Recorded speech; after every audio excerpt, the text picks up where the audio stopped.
Hello students, आप सभी का डेली क्वेश्चन प्रैक्टिस में हार्दिक स्वागत है। आज हम लोग डेली क्वेश्चन प्रैक्टिस में डील करेंगे बायोलॉजी के topic biotechnology and its application के एग्जाम्पलर क्वेश्चन से। जो लोग पहली बार हमसे इस लाइव वीडियो में जुड़े हैं उन सभी को मैं बता देना चाहती हूँ कि डॉक्टर श्लोक केमिस्ट्री लाते हैं रोज़ रात 10 बजे डेली क्वेश्चन प्रैक्टिस, जो कि नीट पॉइंट ऑफ व्यू से बहुत ही ज़्यादा इंपॉर्टेंट है। तो चलिए बिना डिले किए स्टार्ट करते हैं अपना डेली क्वेश्चन प्रैक्टिस और लेते हैं अपना पहला क्वेश्चन। तो चलिए स्टूडेंट्स ले लेते हैं अपना बायोटेक्नोलॉजी एंड इट्स एप्लीकेशन का पहला क्वेश्चन। हमारा पहला क्वेश्चन है question number 1, Bt cotton is not a genetically modified plant, B insect resistant, C a bacterial gene expressing system, D resistant to all pesticide. तो चलिए आप सब लोग अपना ऑप्शन कमेंट बॉक्स में लिख दीजिए, फिर मैं आपको सही आंसर बता देती हूँ इसका। तो उम्मीद है आप सबने सही आंसर बता दिया होगा। तो चलिए देख लेते हैं कौन सा ऑप्शन इसमें करेक्ट है। तो इसका सही ऑप्शन है ऑप्शन नंबर डी। तो चलिए अपना अगला क्वेश्चन ले लेते हैं। हमारा अगला क्वेश्चन है C peptide of human insulin is. तो ऑप्शंस देख लेते हैं। A part of mature insulin molecule, B responsible for formation of disulphide bridges, option number C remove during maturation of proinsulin to insulin, option number D responsible for its biological activity. तो आप सभी लोग अपना answer बता दें। उम्मीद है आप सबने अपना आंसर बता दिया होगा कमेंट बॉक्स में। तो देख लेते हैं कि हमारा कौन सा ऑप्शन राइट है। Option number C remove during maturation of proinsulin to insulin. हमारा सी पेप्टाइड जो ऑब्टेन होता है वो होता है हमारा प्रो इंसुलिन से। तो अब चलते हैं अगले क्वेश्चन पे। हमारा अगला क्वेश्चन है GAC stands for. Option number A genome engineering action committee, option number B crown environment action committee, option number C genetic engineering approval committee, और option number D genetic and environment approval committee. तो आप सभी लोग अपना answer option comment box में लिख दें, फिर मैं आपको सही आंसर बता देती हूँ इसका। उम्मीद है आप सबने इसका सही आंसर दे दिया होगा। तो चलिए हम इसका सही आंसर बता देते हैं। इसका सही आंसर है option number C genetic engineering approval committee. अब चलते हैं अपने अगले क्वेश्चन पे। हमारा अगला क्वेश्चन है alpha 1 antitrypsin is. Option number A an antacid, option number B an enzyme, option number C used to treat arthritis, और option number D used to treat emphysema. आप सभी लोग अपना आंसर कमेंट बॉक्स में लिख दें, फिर मैं आपको इसका सही ऑप्शन बता देती हूँ कि कौन सा करेक्ट है। तो उम्मीद है आप सबने अपना आंसर लिख दिया होगा। तो चलिए देख लेते हैं इसका सही आंसर क्या है। इसका सही आंसर है यूज्ड टू ट्रीट एम्फाइसेमा। अब चलते हैं अपने अगले क्वेश्चन पे। हमारा अगला क्वेश्चन है question number 5, a probe which is a molecule used to locate specific sequences in a mixture of DNA or RNA molecules could be a single-stranded RNA, B a single-stranded DNA, C either RNA or DNA, question number D can be single-stranded DNA but not single-stranded RNA। तो आप सभी लोग अपना answer इसका बता दें, फिर मैं इसका सही आंसर आपको बताती हूँ। उम्मीद है आप सबने कमेंट बॉक्स में अपने आंसर लिख दिए होंगे। तो चलिए देख लेते हैं इसका सही आंसर क्या है। ईदर आरएनए और डीएनए, दोनों ही हो सकते हैं, या तो आरएनए हो सकता है या तो डीएनए हो सकता है। तो चलिए देख लेते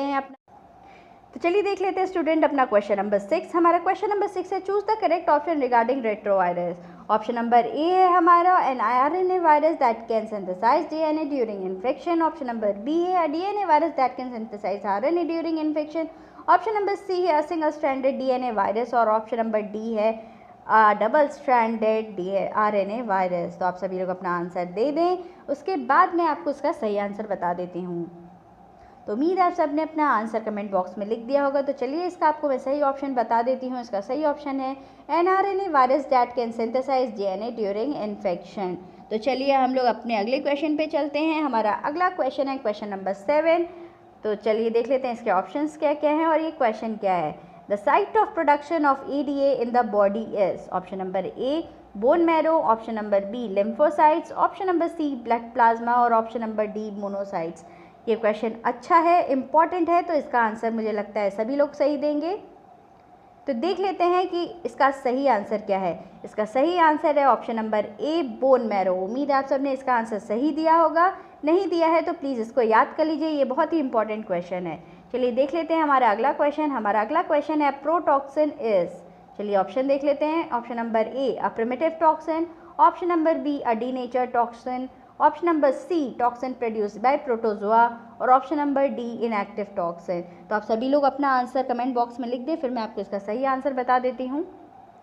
तो उम्मीद है आप सबने अपना आंसर कमेंट बॉक्स में लिख दिया होगा। तो चलिए इसका सही आंसर बता दिया जाए। इसका सही आंसर है option number D inactive toxin. तो इसी के साथ चलते हैं अपने अगले क्वेश्चन पे। हमारा अगला क्वेश्चन है pathophysiology is the option number A study of physiology of pathogen, option number B study of normal physiology of host, option number C study of altered physiology of host, option number D none of the above. आप सब लोग अपना answer comment box में लिख दें, फिर मैं आपको इसका सही आंसर बता देती हूँ। इसका सही आंसर है ऑप्शन नंबर सी। उम्मीद है आप सबने आंसर लिख लिया होगा कमेंट बॉक्स में और इसका सही आंसर आपके आंसर से मैच करता होगा। तो चलिए स्टूडेंट्स ले लेते हैं अपना 10th क्वेश्चन। हमारा 10th क्वेश्चन है the trigger for activation of toxin of Bacillus thuringiensis is option number A acidic pH of stomach, option number B high temperature, option number C alkaline pH of gut और option number D mechanical action in the insect gut. तो आप सभी लोग अपना answer comment box में दे दें, फिर मैं आपको इसका सही आंसर बता देती हूँ। इसका सही ऑप्शन है एल्केलाइन pH ऑफ गट। तो आइए चलते हैं हम लोग अपने क्वेश्चन नंबर 11 पे। हमारा क्वेश्चन नंबर 11 है golden rice is a a variety of rice grown along the yellow river in China, option number B long stored rice having yellow colour tint, option number C a transgenic rice having gene for carotene, option number D wild variety of rice with yellow coloured grains. आप सभी लोग अपना answer comment box में लिख दें, फिर मैं इसका आपको सही ऑप्शन बता देती हूँ। उम्मीद है आप सबने अपना सही आंसर बता दिया होगा। तो चलिए इसका सही ऑप्शन क्या है मैं आपको बता देती हूँ। इसका सही आंसर है option number C transgenic having gene for carotene, transgenic rice having gene for carotene. तो चलिए अपना अगला क्वेश्चन लेते हैं। हमारा अगला क्वेश्चन है in RNAi gene are silenced using option A single stranded DNA, option number B double stranded DNA, option number C double stranded RNA और option number D single stranded RNA। तो आप सभी लोग अपना आंसर बता दें, उसके बाद मैं आपको इसका सही आंसर बता देती हूँ। तो उम्मीद है आप सबने अपना आंसर दे दिया होगा। तो चलिए मैं आपको आंसर बता देती हूँ। इसका सही ऑप्शन है option number C double stranded RNA। तो चलिए अपने क्वेश्चन नंबर 13 पे चलते हैं। हमारा क्वेश्चन नंबर 13 है the first clinical gene therapy was done for the treatment of option number A AIDS, option number B cancer, option number C cystic fibrosis और option number D SCID। तो आप सभी लोग अपना आंसर दे दें, फिर इसके बाद मैं आपको इसका सही आंसर बता देती हूँ। तो उम्मीद है आप सबने अपना आंसर दे दिया होगा। तो चलिए इसका सही आंसर बता दिया जाए। इसका सही आंसर है option number D SCID।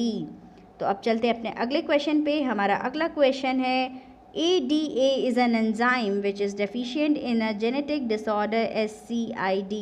What is the full form of ADA? Option number A adenosine deoxyamidase, option number B adenosine deaminase, option number C aspartate deaminase और option number D arginine deaminase. आप लोग अपना answer दे दें, उसके बाद मैं आपको सही आंसर इसका बता देती हूँ कि इसका सही ऑप्शन कौन सा है। तो उम्मीद है आप सबने अपना आंसर कमेंट बॉक्स में लिख दिया होगा। तो चलिए देख लेते हैं कि इसका सही ऑप्शन क्या है। इसका सही ऑप्शन है option number B adenosine deaminase. तो अब अगले क्वेश्चन पे चलते हैं। हमारा अगला और आखिरी क्वेश्चन है question number 15 silencing of a gene could be achieve through the use of.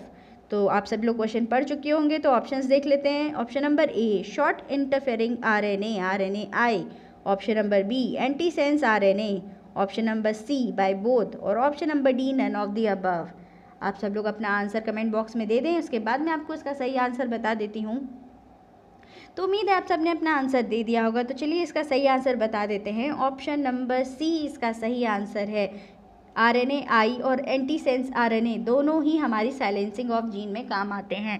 तो इसी के साथ तो चलिए स्टूडेंट्स, इसी के साथ हम लोग अपना वीडियो एंड करते हैं और मिलते हैं अगले डेली क्वेश्चन प्रैक्टिस में रात 10 बजे नेक्स्ट